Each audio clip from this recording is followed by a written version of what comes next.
Hello viewers, আজ আমরা 2023 সালের Ray Martin English question bank class 8-এর সেকেন্ড সামেটিভ এভ্যালুয়েশন টেস্ট থেকে মডেল অ্যাক্টিভিটি 6 তোমাদের যে স্কুলটা দেওয়া রয়েছে চাকদহ পূর্বাচল বিদ্যাপীঠ এইচএস, তার সিন প্যাসেজ এবং গ্রামার পোর্শন ডিসকাস করব।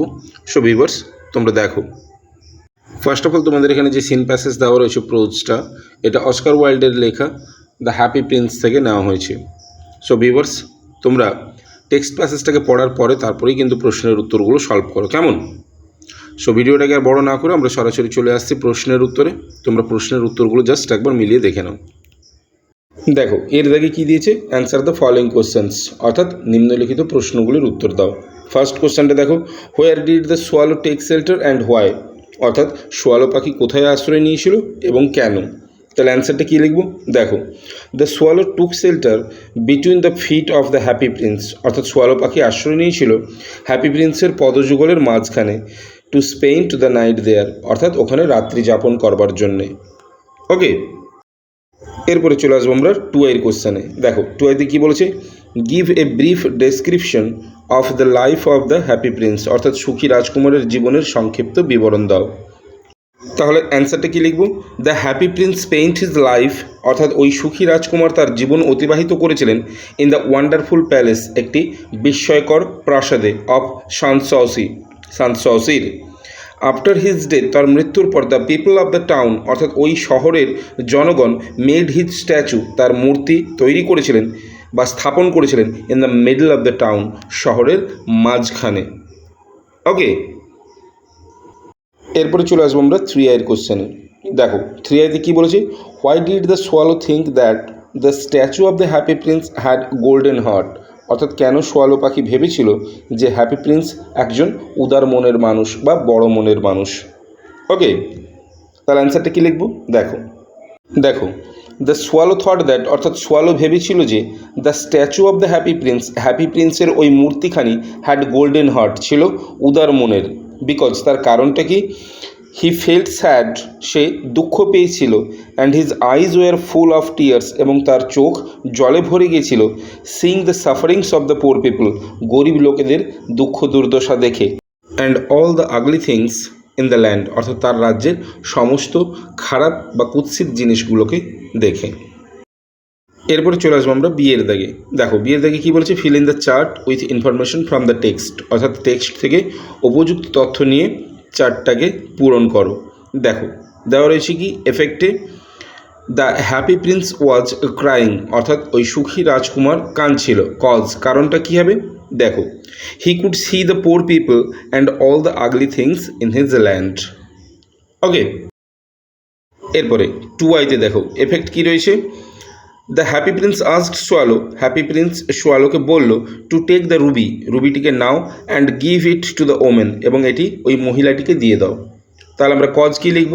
দেখো, সি ওয়াজ পোর, সে ছিল গরিব, and her Son was suffering from fever, এবং তার পুত্র বা সন্তান জ্বরে ভুগছিল। এরপরে চলে আসবো আমরা 2 দাগে। দেখো 2 দাগে কী বলেছে?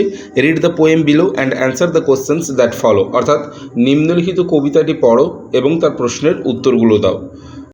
তো তোমাদের এখানে যে কবিতাটা দেওয়া রয়েছে, এটা মেরি ল্যাম্বের লেখা সামার ফ্রেন্ডস থেকে নেওয়া হয়েছে। সো ভিউয়ার্স, তোমরা পোয়েমটাকে ভালো করে পড়ে তারপরেই কিন্তু প্রশ্নের উত্তরগুলো সলভ করার চেষ্টা করবে, কেমন?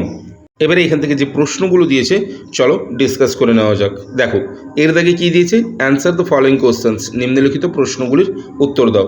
ফার্স্ট কোশ্চেনটা দেখো, what does the Sparrow do in winter, অর্থাৎ চড়ুই পাখি শীতের সময় কী করে। তাহলে অ্যান্সারটা কী লিখব?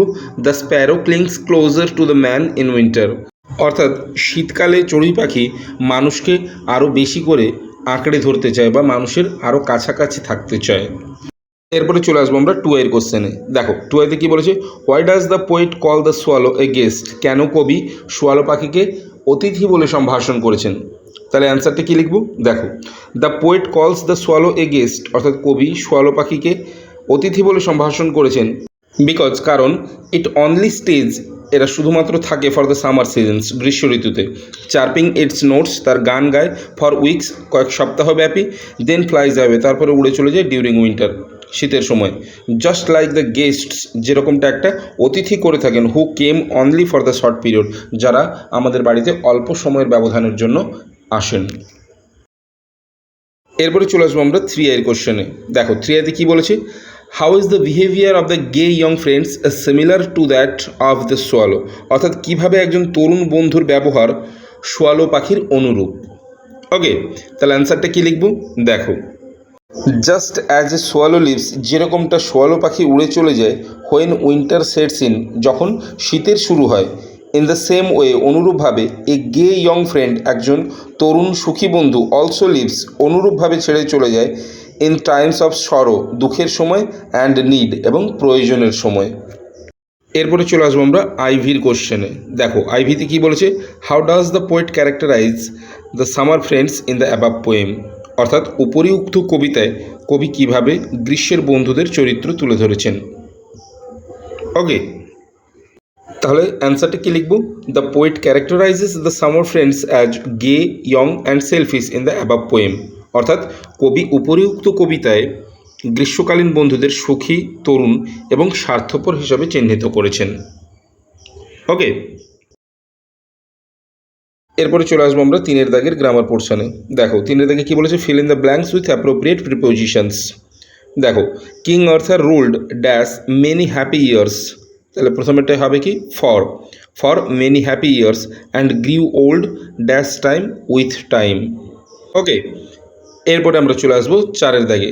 দেখো 4 দাগে কী বলেছে, fill in the blanks with proper form of the verb, অর্থাৎ ভার্বের প্রপার ফর্ম বসাতে বলেছে। দেখো ফার্স্ট কোশ্চেনটা, we shall come if you, 3টে অপশান দেওয়া রয়েছে, think, thought, have thought, it necessary, তাহলে হবে কি, থিঙ্ক। ওকে, এরপরে 2 দেখো, উই ড্যাশ, 3টে অপশান রয়েছে, we are sing, saw, have seen, him, here yesterday, তাহলে হবে কি, শ। উই স হিম, আমি তাকে দেখেছিলাম, হেয়ার এখানে, ইয়েস্টারডে গতকাল। ওকে, এরপরে চলে আসবো আমরা 5 দাগে, ডু অ্যাজ ডিরেক্টেডে। ফার্স্ট কোশ্চেনটা দেখো, he could not tolerate insincerity, কী করতে বলেছে, rewrite the sentence by using phrasal verb, টলারেটের তলায় আন্ডারলাইন করা আছে, টলারেট থেকে হবে কি, পুট আপ উইথ। এরপরে 2 কোশ্চেনটা দেখো, John Milton was a great poet, John Milton ছিলেন একজন মহান কবি, হি রোড প্যারাডাইস লস্ট, তিনি লিখেছিলেন প্যারাডাইস লস্ট, জয়েন করতে বলেছে রিলেটিভ ক্লজ দিয়ে, তাহলে কি করব, John Milton who was a great poet, অর্থাৎ জন মিল্টন যিনি ছিলেন একজন মহান কবি, রোড প্যারাডাইস লস্ট। ওকে, এরপরে 3 কোশ্চেনটা দেখো কি বলেছে, my friend said to me isn't it very hot today, narration change করতে বলেছে, ইন্টারোগেটিভ সেন্টেন্সে দেওয়া আছে, তাহলে কি করব, মাই ফ্রেন্ড আস্কড মি, যেহেতু ডাব্লিউইজি দিয়ে করা নেই তাই ইফ লিঙ্কার নেব, ইফ বা ওয়েদার, তাহলে my friend asked me if it isn't ছিল, তাহলে ওয়াজ নট করব, was not very hot today থেকে that day. Okay, so viewers, এই ছিল তোমাদের 6 নম্বর স্কুলের সিন প্যাসেজ এবং গ্রামার পোর্শনের সম্পূর্ণ ভিডিও। যদি ভালো লেগে থাকে তাহলে অবশ্যই লাইক করে দিও। এছাড়া তোমরা যারা আমার চ্যানেলে নতুন, তোমরা অবশ্যই চ্যানেলটিকে সাবস্ক্রাইব করে রাখো পরবর্তী সময় এরকম আরও ভিডিওগুলো পাওয়ার জন্য। সো আজ এই পর্যন্তই, কথা হবে পরের ভিডিওতে।